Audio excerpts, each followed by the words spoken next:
ചിരിയുടെ തമ്പുരാക്കന്മാർ ചിരിയുടെ പെരുമഴയുമായി എത്തുന്നു. ഫൺ ബേബി ഫൺ ഓഗസ്റ്റ് 30 മുതൽ ശനി ഞായർ ദിവസങ്ങളിൽ രാത്രി 8 മണിക്ക് നമ്മുടെ സൂര്യ ടിവിയിൽ. വരാന്ന് പറഞ്ഞു. എന്നാ സമയം കളയണ്ട, ചേട്ടൻ വിട്ടോ. അല്ല വേണ്ട, നീ എന്നോട് ഡ്രോപ്പ് ചെയ്താൽ മതി. അത് വേണ്ട, ഞാൻ ഓട്ടോ വിളിച്ച് പൊക്കോളാം. ചേട്ടൻ വൈകിട്ട് ഓഫീസിലേക്ക് വന്നാൽ മതി. സസ്പെൻഷൻ കഴിഞ്ഞ് ഓഫീസിലേക്ക് പോകുന്നതല്ലേ? ശരി.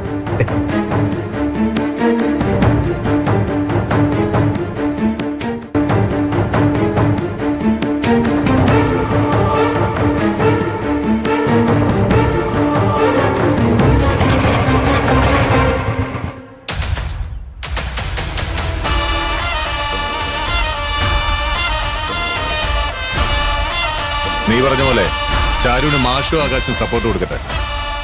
പക്ഷേ അവളുടെ അമ്മായി വെറുതെ ഇരിക്കില്ലല്ലോ. അമ്മായി വെറുതെ ഇരുത്തരുത്. ചാരുവിന് ഈ പ്രശ്നങ്ങളൊക്കെ ഉണ്ടായിട്ടും അവൾക്കൊരു കൂസലില്ലല്ലോ. ബാവുക്കുട്ട, ഈ ചാരുവിനെതിരെ എന്ത് ചെയ്തിട്ടും ഒരു കാര്യം ഉണ്ടാവുമെന്ന് എനിക്ക് തോന്നുന്നില്ല.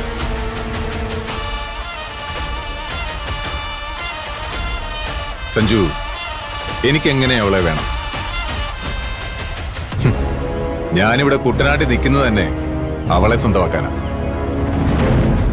എടാ, നീ ബോംബെ എത്ര എണ്ണത്തിനെ കൊണ്ടു നടന്നിട്ടുണ്ട്. നിനക്ക് മടക്കുമ്പോൾ അത് ഒഴിവാക്കിയിട്ടുമുണ്ട്. അവർക്കൊന്നുമില്ലാത്ത എന്ത് പ്രത്യേകത ചാരുനുള്ളത്?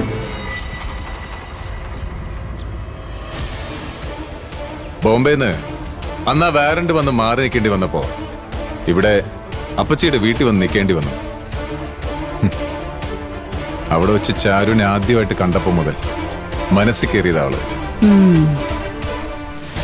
അവൾക്ക് എന്ത് പ്രത്യേകത ഉള്ളതെന്ന് ചോദിച്ചാ എനിക്കറിയത്തില്ല. ചിലപ്പോ കുറെ കഴിയുമ്പോ ചാരുവിനെ എനിക്ക് മടുക്കുമായിരിക്കും. പക്ഷേ അതുവരെ അവൾ എന്റെ കൂടെ വേണം. അതിനി എന്തൊക്കെ ചെയ്യേണ്ടി വന്നാലും ഞാൻ ചെയ്യും. ശരി, ഇനിയിപ്പോ എന്താ നിന്റെ അടുത്ത പ്ലാൻ? അതൊക്കെ ഉണ്ട്. ബാബുക്കുട്ടനാണ് സഞ്ജു ഐഡിയ ഇല്ലാത്ത.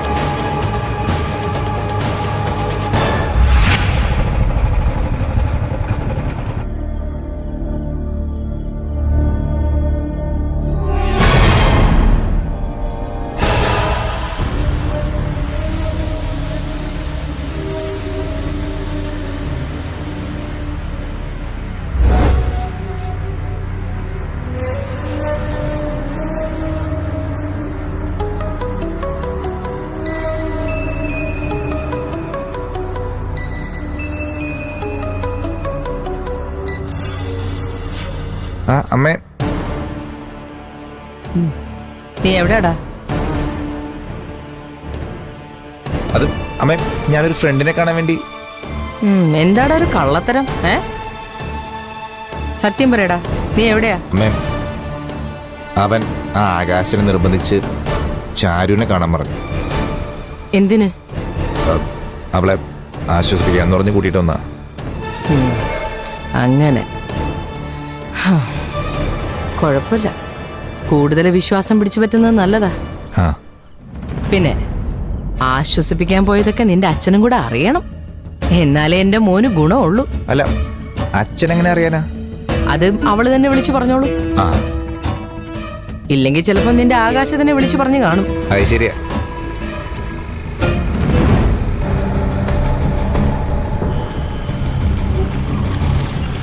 അമ്മേ, അവള് വരുന്നുണ്ട്, ഞാൻ വിളിക്കാം.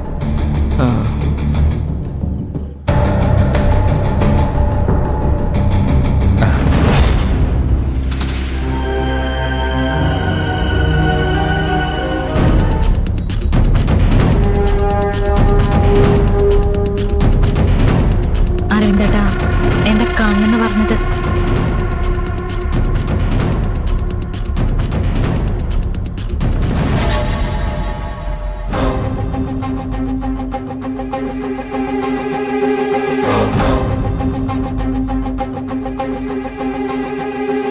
നിന്നെ മനഃപൂർവ്വം ചതിയിൽ കൊടുക്കാൻ ആരോ ചെയ്തതാ.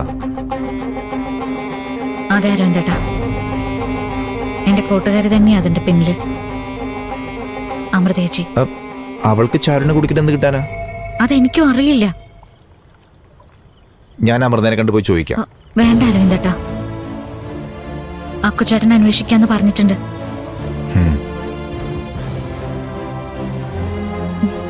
ചാരു, നിനക്ക് ജീവിതത്തിൽ സങ്കടം മാത്രമേ ഉണ്ടായിട്ടുള്ളൂ.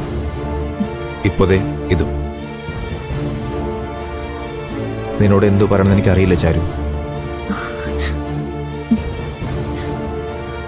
എനിക്കിപ്പോ അങ്ങനെ സങ്കടമൊന്നും ഇല്ല അരവിന്ദേട്ടാ. ബാലമാമനും അക്കുചേട്ടനും അരവിന്ദേട്ടനും ഒക്കെ എന്റെ കൂടെ തന്നെ ഉണ്ടല്ലോ. എനിക്കത് മതി. എന്നാലും ചാരു, നിന്നെക്കുറിച്ച് ഓർക്കുമ്പോൾ മനസ്സിൽ വല്ലാത്തൊരു വിഷമം. അരവിന്ദേട്ടൻ വിഷമിക്കരുത്. എനിക്കെതിരെ ഇങ്ങനെയൊക്കെ ചെയ്തു കൂട്ടുന്നത് നമ്മുടെ കല്യാണം മുടക്കാൻ വേണ്ടിയായിരിക്കും. നമ്മുടെ കല്യാണം മുടക്കാനോ? ആർക്കതിന് പറ്റുക? ബാബുക്കുട്ടനോ? അവനെ നമ്മൾ അടുപ്പിക്കില്ലല്ലോ. ഞാൻ നിന്നോട് പറഞ്ഞിട്ടുള്ളതല്ലേ, നീ എപ്പോഴേ എൻ്റെ ഭാര്യയായി കഴിഞ്ഞു. ഇനി നാട്ടുകാരെ ബോധിപ്പിക്കാൻ ഒരു താലി മാത്രമേ നമ്മുടെ മുന്നിലുള്ളൂ. അരവിന്ദേട്ടന്റെ ഈ സ്നേഹവും സപ്പോർട്ടും തന്നെ എനിക്ക് വലിയൊരു ആശ്വാസ. നിന്നെ അല്ലാതെ ഞാൻ ആരെ സപ്പോർട്ട് ചെയ്യാൻ ചാരു? നിനക്കൊരു വിഷമം ഉണ്ടാവുമ്പോൾ കൂടെ നിൽക്കേണ്ടത് ഞാനല്ലേ?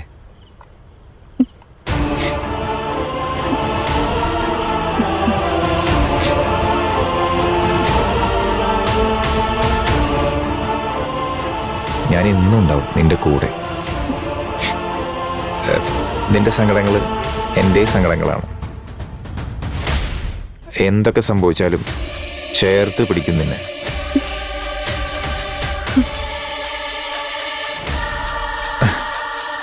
എന്നാ ചാരി പോയിക്കോ. എന്ത് കാര്യം ഉണ്ടെങ്കിലും എന്നെ വിളിക്കണം. വിളിക്കാം അരവിന്ദേട്ടാ. ശരി എന്നാ ഞാൻ പൊക്കോട്ടെ.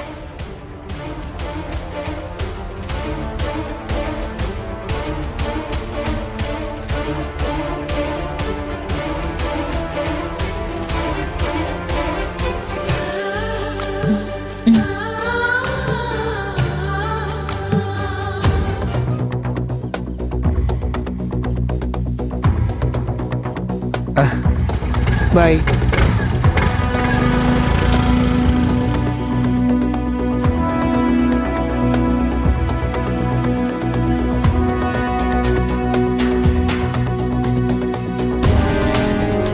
അഭിറാം മൊത്തം 6 പ്രാവശ്യം അമൃതയെ വിളിച്ചിട്ടുണ്ട്. അത് മാത്രല്ല, അവൻ അമൃതയുടെ വീട്ടിൽ 2-3 പ്രാവശ്യം വന്നിട്ടുണ്ട്. അത് ഞാൻ കണ്ടിരുന്നു. സർ, അഭിറാമിന്റെ KYC ഡീറ്റെയിൽസ് എടുത്തപ്പോ കണ്ട ഫോട്ടോയിൽ നിന്നാ അമൃതയുടെ വീട്ടിൽ വരുന്നത് അഭിറാമാണെന്ന് ഞാൻ മനസ്സിലാക്കിയത്. ഈ അഭിറാം ഇപ്പൊ എവിടെ ഉണ്ടെന്ന് വല്ല സൂചനയും കിട്ടിയിട്ടുണ്ടോ? ഇല്ല സർ, നമ്മുടെ ഷാഡോ ടീമിനെ കൊണ്ടൊന്ന് അന്വേഷിപ്പിച്ചു.